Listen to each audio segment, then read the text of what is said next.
श्रीमयूराचलक्षेत्रे कार्तिकेयकरुणामृतराशे कार्तिकेययतहृदा तव पूजा पूर्तये भवति वाञ्छितपङ्क्ते कीर्तये च रचिता मनुजेन अत्यन्तपापकर्मा मत्तुल्यो नास्ति भूतले गुहभो पूरयसि यदि मदिष्टं चित्रं लोकस्य जायते भूरि कारागृहस्थितं यश्चक्रे लोकेशमपि विधातारम् तमनुलङ्घितशासनमनिशं प्रणमामि षण्मुखं मोदात् नाहं मन्त्रजपं ते सेवां सपर्यां वा नैसर्गिक्या कृपया मदभीष्टं पूरयाशु तद्गुहभो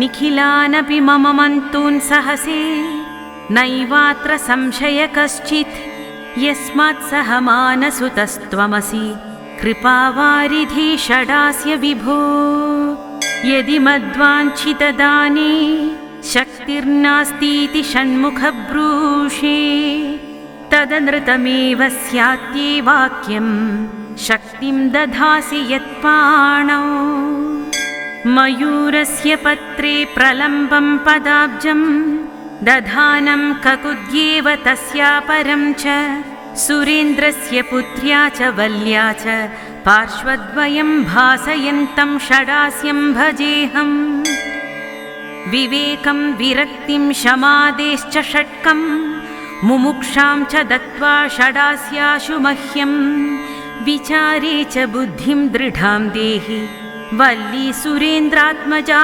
श्लिष्टवर्ष्मन्नमस्ते सुरेशानपुत्री पुलिन्देशकन्या समाश्लिष्टपार्श्वं कृपावारिराशिं मयूराचलाग्रे सदा वासशीलं सदानन्ददं नौमि षड्वक्त्रमीशम् स्वभक्तैर्महाभक्तितः पक्वदेहान्तमानीय दूरात् पुरा स्थापितान्यः क्षणाकुक्कुटादीन् पुनः प्राणयुक्तान् करोति स्म तं भावयेऽहं षडास्यम् रवजितपरपुष्टरव स्वरधिपपुत्री मनोब्जशिशुभानो पुरतो भव मम शीघ्रं पुरहर मोदाब्धिपूर्णिमाचन्द्र शतमखमुखसुरपूजित नतमतिदानप्रचण्डपदसेव श्रितजनदुःखविभेदव्रत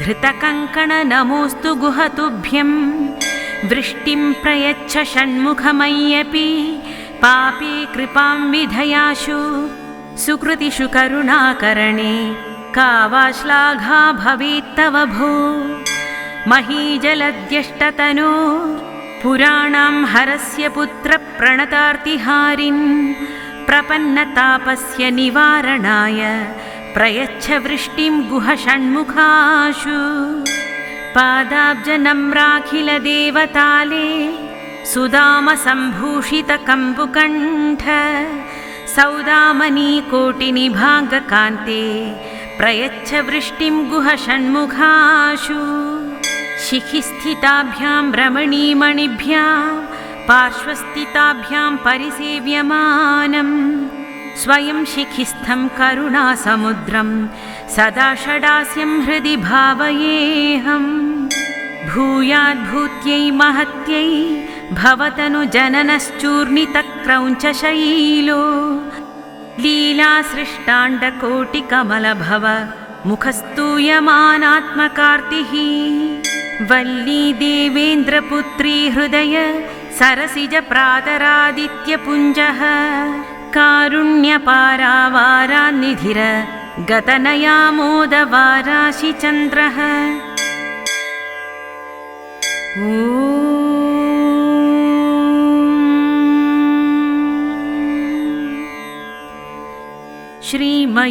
श्रीमयूराचलक्षेत्रे कार्तिकेयकरुणामृतराशे कार्तिकेययतहृदा तव पूजा पूर्तये भवति वाञ्छितपङ्क्ते कीर्तये च रचिता मनुजेन अत्यन्तपापकर्मा मत्तुल्यो नास्ति भूतले गुहभो पूरयसि यदि मदिष्टं चित्रं लोकस्य जायते भूरि कारागृहस्थितं यश्चक्रे लोकेशमपि विधातारम् तमनुलङ्घितशासनमनिशं प्रणमामि षण्मुखं मोदात् नाहं मन्त्रजपं ते सेवा सपर्यां वा नैसर्गिक्या कृपया मदभीष्टं पूरयाशु तद्गुहभो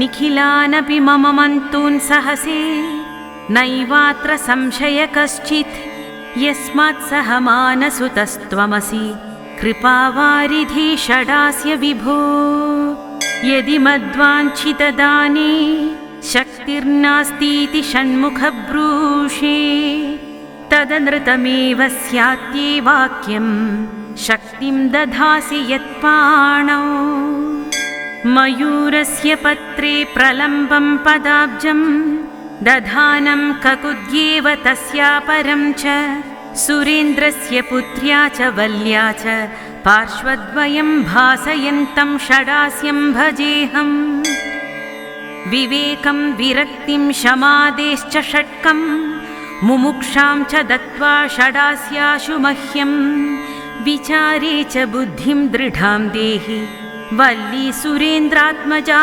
श्लिष्टवर्ष्मन्नमस्ते सुरेशानपुत्री पुलिन्देशकन्या समाश्लिष्टपार्श्वं कृपावारिराशिं मयूराचलाग्रे सदा वासशीलं सदानन्ददं नौमि षड्वक्त्रमीशम् स्वभक्तैर्महाभक्तितः पक्वदेहान्तमानीय दूरात् पुरा स्थापितान्यः क्षणाकुक्कुटादीन् पुनः प्राणयुक्तान् करोति स्म तं भावयेऽहं षडास्यम् रवजितपरपुष्टरव स्वरधिपपुत्री मनोब्जशिशुभानो पुरतो भव मम शीघ्रं पुरहरमोदाब्धिपूर्णिमाचन्द्र शतमखमुखसुरपूजित नतमतिदानप्रचण्डपदसेव श्रितजनदुःखविभेदव्रत धृतकङ्कण नमोऽस्तु गुहतुभ्यं वृष्टिं प्रयच्छ षण्मुखमय्यपि पापे कृपां विधयाशु सुकृतिषु करुणाकरणे का वा श्लाघा भवेत्तव भो महीजलद्यष्टतनो पुराणां हरस्य पुत्रप्रणतार्तिहारिन् प्रपन्नतापस्य निवारणाय प्रयच्छ वृष्टिं गुहषण्मुखाशु पादाब्जनम्राखिलदेवताले सुदामसम्भूषितकम्बुकण्ठ सौदामनीकोटिनिभाङ्गकान्ते प्रयच्छ वृष्टिं गुहषण्मुखाशु शिखिस्थिताभ्यां रमणीमणिभ्यां पार्श्वस्थिताभ्यां परिसेव्यमानं स्वयं शिखिस्थं करुणासमुद्रं सदा षडास्यं हृदि भावयेऽहम् भूयाद्भूत्यै महत्यै भवतनु जननश्चूर्णितक्रौञ्चशैलो लीलासृष्टाण्डकोटिकमलभव मुखस्तूयमानात्मकार्तिः वल्ली देवेन्द्रपुत्री हृदय सरसिजप्रातरादित्यपुञ्जः कारुण्यपारावारान्निधिर गतनयामोदवाराशिचन्द्रः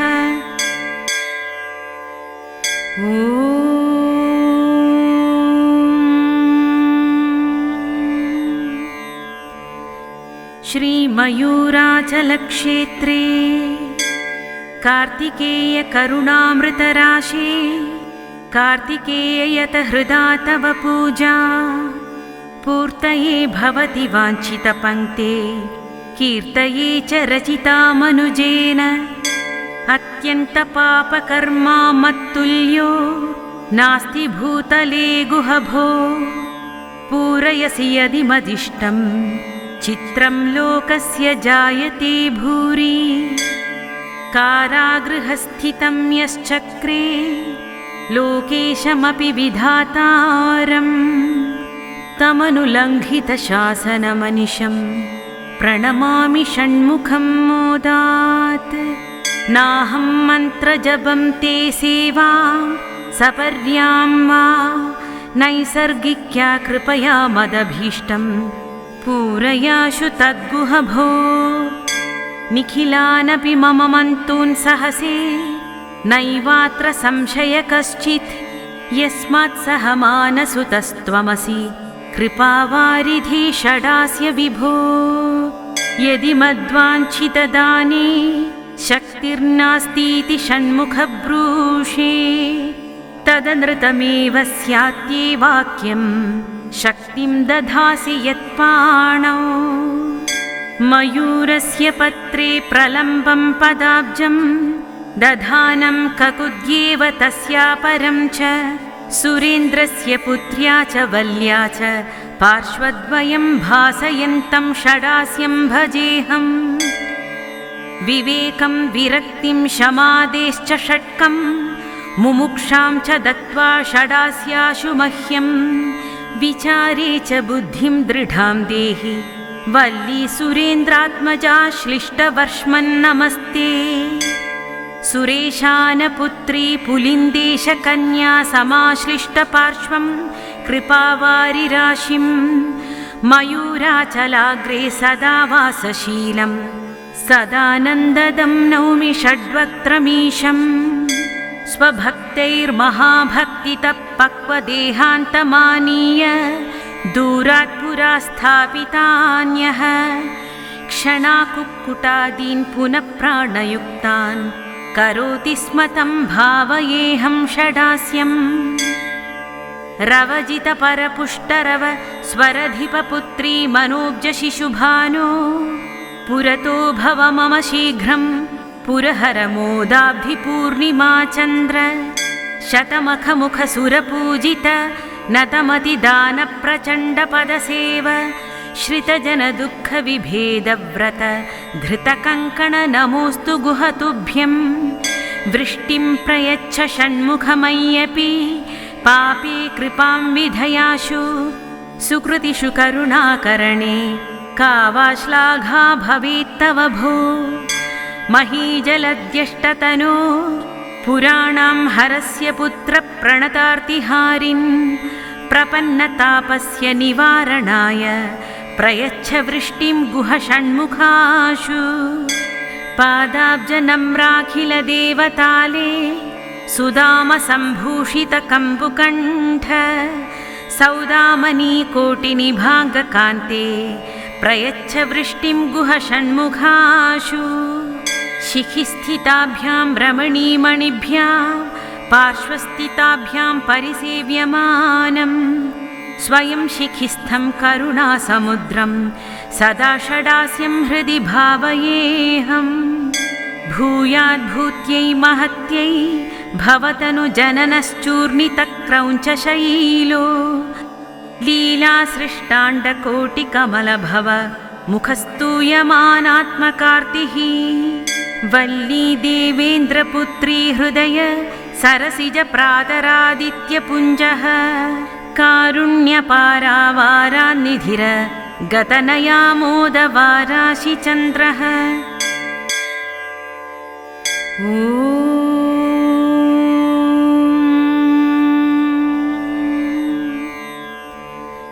श्रीमयूराचलक्षेत्रे कार्तिकेयकरुणामृतराशे कार्तिकेययतहृदा तव पूजा। पूर्तये भवति वाञ्छितपङ्क्ते कीर्तये च रचिता मनुजेन। अत्यन्तपापकर्मा मत्तुल्यो नास्ति भूतले गुहभो। पूरयसि यदि मदिष्टं चित्रं लोकस्य जायते भूरि। कारागृहस्थितं यश्चक्रे लोकेशमपि विधातारम् तमनुलङ्घितशासनमनिशं प्रणमामि षण्मुखं मोदात्।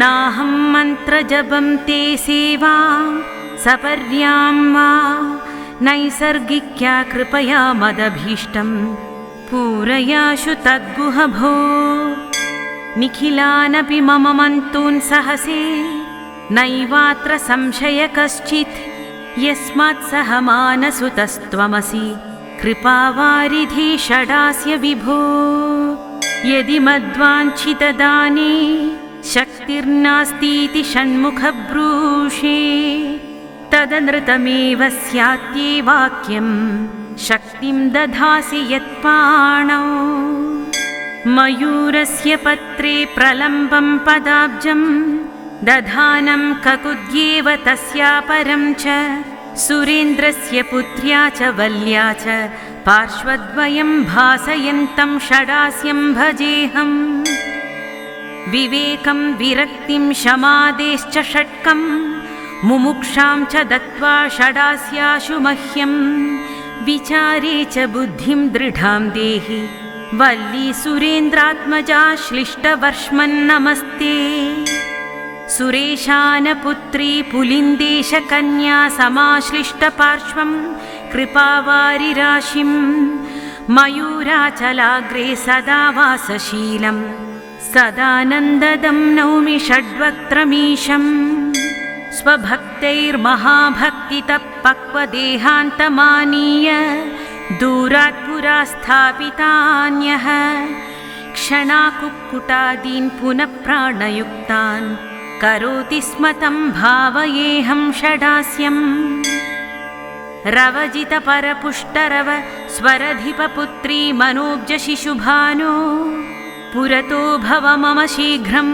पुरहरमोदाब्धिपूर्णिमाचन्द्र शतमखमुखसुरपूजित नतमतिदानप्रचण्डपदसेव श्रितजनदुःखविभेदव्रत धृतकङ्कण नमोऽस्तु गुहतुभ्यं वृष्टिं प्रयच्छ षण्मुखमय्यपि पापे कृपां विधयाशु सुकृतिषु करुणाकरणे का वा श्लाघा भवेत्तव भो महीजलद्यष्टतनो पुराणां हरस्य पुत्रप्रणतार्तिहारिन् प्रपन्नतापस्य निवारणाय प्रयच्छ वृष्टिं गुहषण्मुखाशु पादाब्जनम्राखिलदेवताले सुदामसम्भूषितकम्बुकण्ठ सौदामनीकोटिनिभाङ्गकान्ते प्रयच्छ वृष्टिं गुहषण्मुखाशु